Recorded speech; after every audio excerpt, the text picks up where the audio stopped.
News today. So next Tuesday, El Paso City Council will consider directing the city manager and city attorney to negotiate what's known as a community benefits agreement with Meta.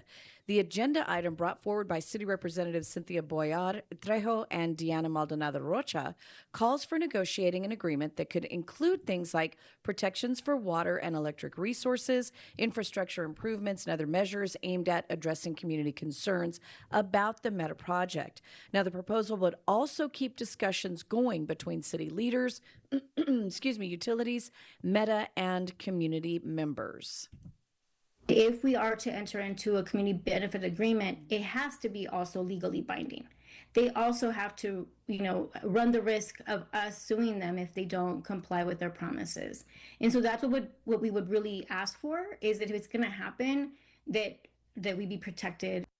Now, if council gives the green light next week, discussions would continue and city staff would come back within 45 days with a draft agreement outlining potential community protections for council to consider. Okay, now in the meantime, one of those reps, Northeast City Representative Cynthia Boyar Trejo, faces a recall effort.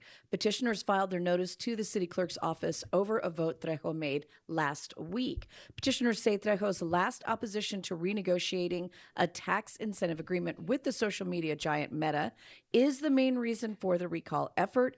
Their letter states that the data center has generated concerns like water use, and Jonathan Zion, who is acting as policy liaison for the petitioners, says that they'll have 60 days to collect signatures in favor of the recall.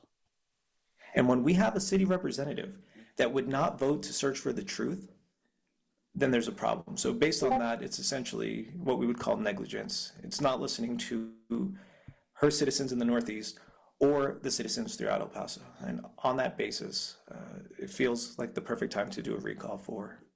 Zayan says petitioners are working to force an election for her seat by the November general election to save the city money. In a statement to KTSM, Boyar Trejo said she respects those who don't agree with her decisions and said she will continue listening to comments from El Paso residents. So there's a lot of stuff going on, and it all centers around the Meta stuff. And so I think that the city is listening, oddly enough, because they are doing a lot of these, moving around kind of votes. Yeah. They're going to be talking, and we'll talk about this a little bit later on the show.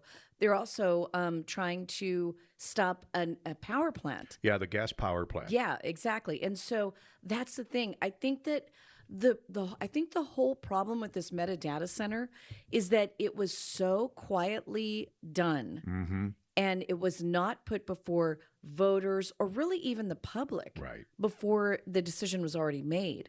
And so now that the decision's made, this city council is kind of tasked with, okay, how do we put as many like pebbles in the road to slow them down a little bit? And I think that a lot of this is, do you remember a few years back, there were recall elections and petitions flying all over the place for different reasons. And then those kind of seem to settle down a little bit. Yeah. But now I've heard some others that are gearing up as well. Oh, yeah. People are very passionate about this one. Yes.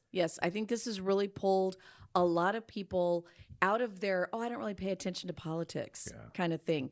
And they're now realizing kind of important to pay attention to politics. Yeah. And this one, it hasn't even really started, and there's already some controversy because now there's talk about, okay, so how many signatures do we really need? Right. That discussion is already going on, and people are already talking about filing lawsuits if it doesn't go their way. And based on like which election they have to get the numbers from. Exactly. And then here's the other thing. They have to verify all those signatures. Yes. And that takes a while. It does. And the city does have a while to verify them. Right. So if they're hoping to do the November general election, they're going to have to really move. They're going to have to really move because I think it's 30 days to certify the petition. Right, yeah. So, I mean, and we're already in July here. But the first thing, of course, is how many signatures do we need? And that's where the controversy is going to come in. Exactly.